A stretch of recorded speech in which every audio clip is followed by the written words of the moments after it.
嗨，大家好，欢迎来到科技美学。苹果带来全新 iPad Air 第5代，第一次把桌面级别的 M1 芯片下放到了终端的 iPad Air 上面。这款产品表现怎么样？我们快速开箱。盒子是熟悉的老样子，正面产品图，侧面是蓝色的 iPad Air logo。为什么是蓝色呢？咱们打开阻尼很大、非常紧实的盒子，就看到了本体。拿起小米笔记本专用苹果贴纸，再往下就是充电器和充电线了。大家可以把那几个字打在弹幕上。热爱环保的苹果带来了充电套装，其中充电器功率为20瓦，终于可以打开 iPad Air 第5代了。那这是蓝色的版本，这样一个配色，你可以给它打几分呢？除了颜色之外呢，新的 iPad Air 背面相比较于之前的4代基本上没啥变化，还是单摄小 iPad Pro。所以呢，我个人建议啊，你可以考虑深空灰色，因为呢，其他几个彩色啊，一看呢就是 iPad Air， 但是深空灰色呢，一看还以为是 iPad Pro 呢。接下来我们开机，跳过设置。进入系统哦，我的老伙计，你看这60赫兹刷新率的屏幕，再看看这边框，就像你乔治叔叔的胸怀一样宽广。毕竟啊，这上面还有 Pro 大哥在啊，所以呢 iPad Air 上120赫兹高刷新率那肯定是不行的，这一点是可以理解的啊。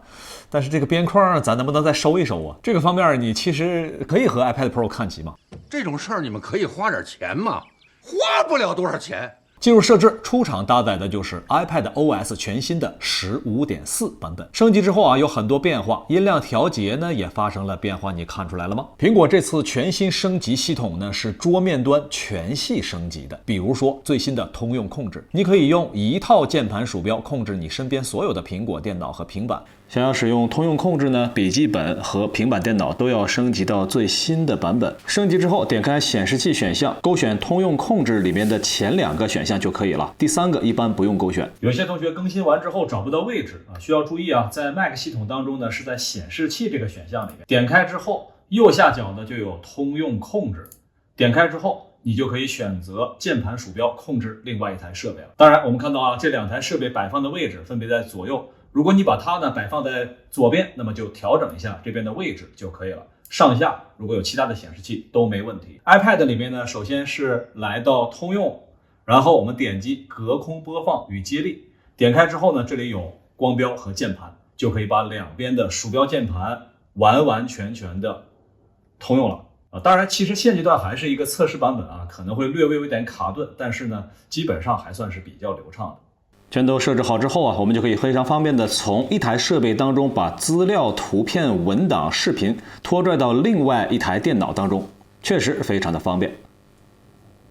在另外一台设备上打字呢，也没有任何的延迟。你还可以使用笔记本端的一些快捷键去控制 iPad 端。不同的设备之间文件可以直接拖拽，连保存的过程都省掉了，效率呢是大大提升。这个功能一出啊， iPad 的妙控键盘我直接就扔了啊，这才叫环保。再来看这次系统升级最大的部分，那就是性能了。这次 iPad Air 搭载的 M1 芯片是不是相对于 iPad Pro 上那颗有所缩水呢？咱们先来看跑分，根据 Geekbench 的跑分呢，第5代 iPad Air 里边 M1 芯片没有阉割。好消息啊，这可是一颗桌面级别的芯片，按照苹果笔记本的寿命，那保守说啊，这款 iPad 用个5-6年问题不大。来问大家一下啊，你手里的 iPad 用几年了呢？看到这里不跑游戏那就浪费了啊，咱们直接看一下原神，半个小时。画质选项呢，开启极高60帧，很有意思啊，你就会发现这个画质选项里面还支持开启120帧。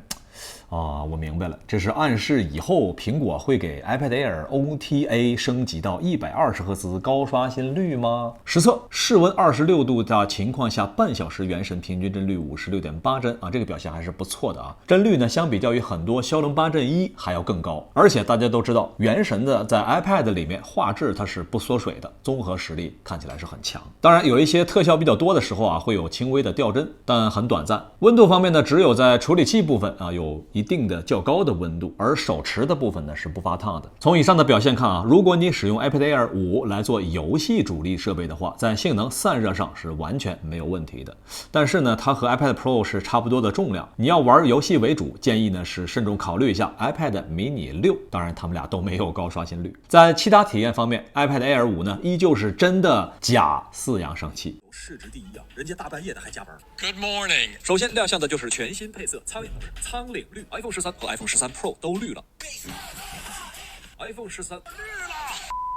其实呢，我觉得这个名字啊应该改一下，叫做苍灵绿，仓库都清零了。苹果这波是紧跟时事了，属于是。好了，开箱呢基本到这里了，下面是选购建议。iPad Air 第5代虽然升级了 M1 处理器，但是它的竞争力呢，并没有你想象的那么强。实际选购会让你很纠结。首先看4399元的价格，它是64G 的空间，这不能说完全不够用啊，只能说基本没法使。搭载了 M1 芯片，这么强劲的平板电脑，怎么说也给个256的版本吧。但是此时价格就变成了5499元，你再加上几百块呢，就能购买到 iPad Pro 了。6199元呢，你能获得更优秀的高刷屏以及更好的摄像头。而如果你放低标准啊，只是说我买 iPad 来看一看电视剧，玩一玩小游戏，那么似乎 iPad 9那个2499元的起售价更加的实惠，比上不足，比下呢这性价比不太够啊，所以 iPad Air 5呢就有这么一点点尴尬。如果是你会怎么选择呢？当然，如果你说你不怎么玩游戏啊，那么高刷新率可能就没那么重要。此时呢，买 iPad Air 第5代还是可以的，毕竟相比较于 iPad Pro 省下来这大几百元啊，你可以购买一根 Apple Pencil 了。好了，本期开箱就到这里，在科技美学的视频当中还有 Mac Studio， 咱们那个视频里面再见吧。